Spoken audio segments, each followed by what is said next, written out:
Excellency, even when we created the city, we have still arranged offers both in the city and in the district. Tata Sebo, Mama agamba nti wadde ekibuga wakiteekawo era wakigabira bannamasaka city naye basigadde bamulekwa mu kibuga ate era ne mu kyalo mu Masaka city. We do not have a member of parliament who is an NRM who can be able to actuate issues in regards to this area. Kisebo tata, Masaka city ne Masaka district tewali mubaka yenna owa parliament nga wa NRM asobola okwanja ensonga z'abantu n'okulondoola ebibaluma okubyantula gavumenti. That's why you find most of the things that were supposed to be done are delayed.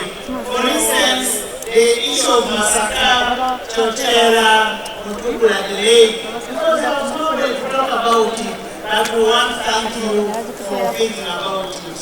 Sebo Your Excellency, Mama agambye nti olw'ensonga eri nti tewali mubaka wa NRM mu parliament mu disitulikiti zombi Masaka city ne Masaka district wesanga nga empeereza yonna eziŋŋamye teryagoberera teryalondoola era n'awa n'ebyokulabirako nti bw'otunuulira oluguudo lwa Masaka Kyotera Mutukula Masaka Kyannamukaaka Kidda Buwunga zonna ziri mu mbeera mbi naye gwe ku lulwo wajjukira bannamasaka city wakiri n'ogiranga obawa olwa Masaka Kyotera.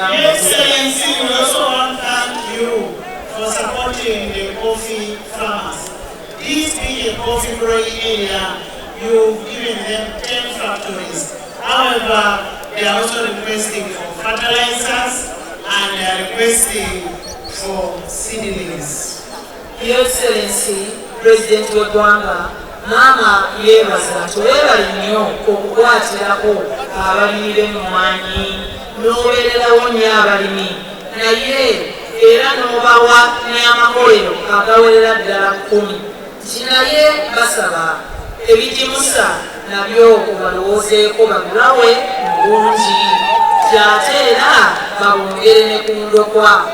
Your Excellency, I'm happy the team of Masaka thanking Mercy on the fisheries.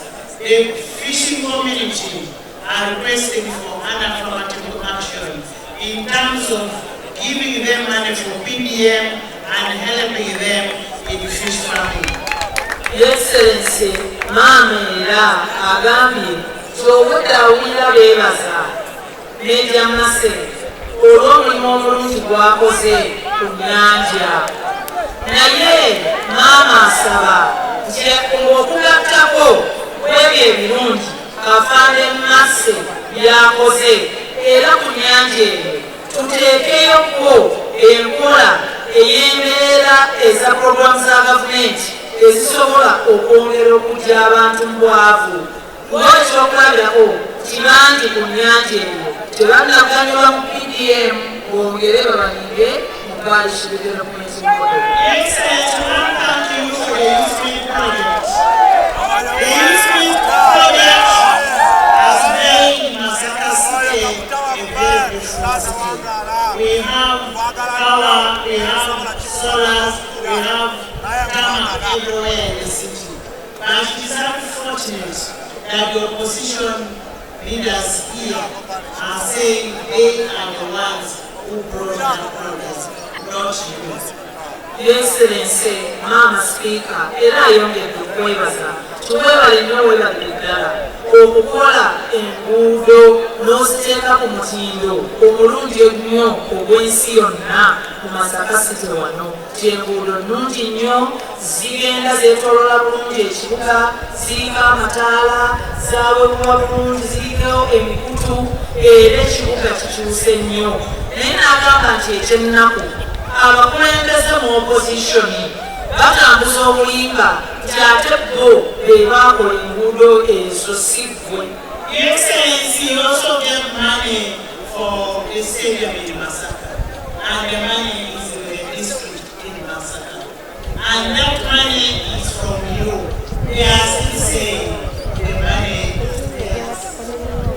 agamba nti tebakumyoko abalinga bali abeetuuma byokoze n'ekisaawe ekya recreation center recreation square abamu tebayita liiku wano fe tukimanyinga liiku ekisaawe ekyo maama agamba nti waddenga gwe wawaayo ssente kikolebwe mu mbeera ey'omulembe ddala era opposition batambula beetuuma nti bo ebali mu kukola ekisaawe ekyo.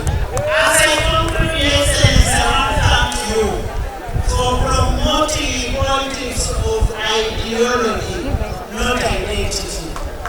Era maama sipiika akwebaza nnyo ow'ekitiibwa pulezidenti kiwebale nnyo okukuza n'okusomesa n'okutambuza ebyobufuzi eby'endowooza ebyenteekateeka so si ebyobufuzi ebyokusosola oba mu mawanga oba mu ddiini oba obusosola obulala bwonna.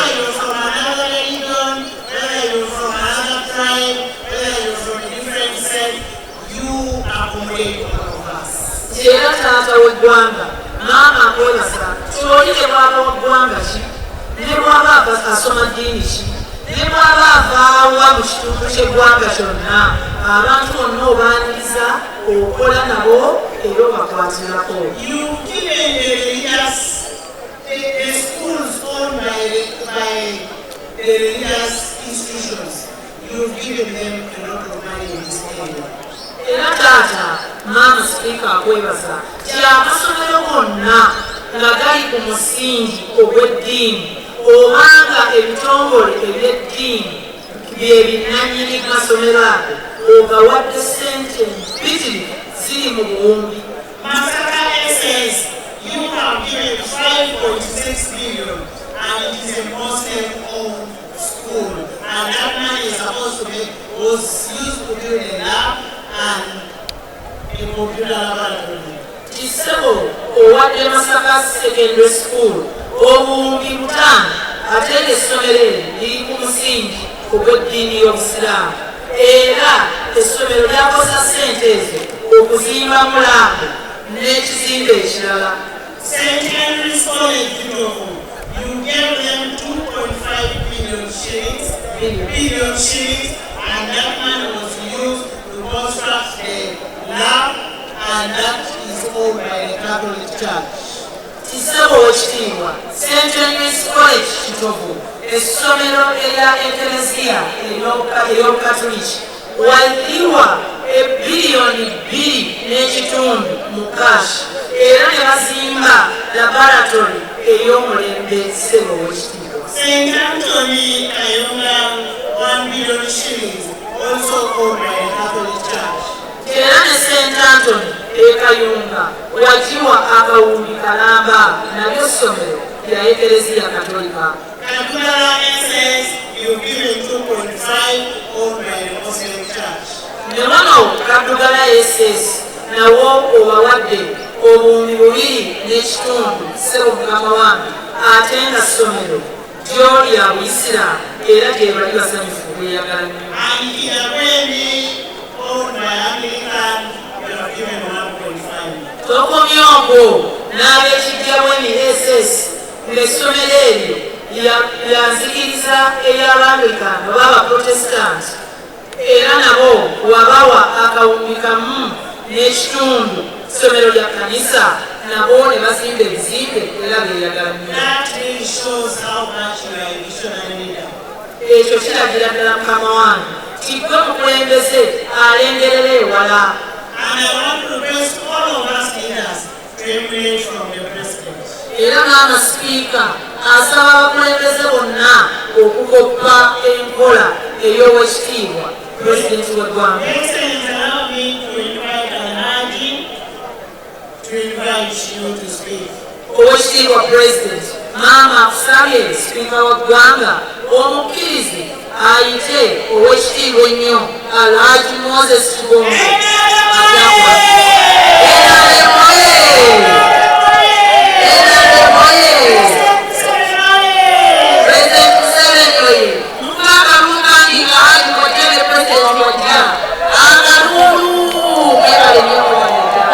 Neche wanko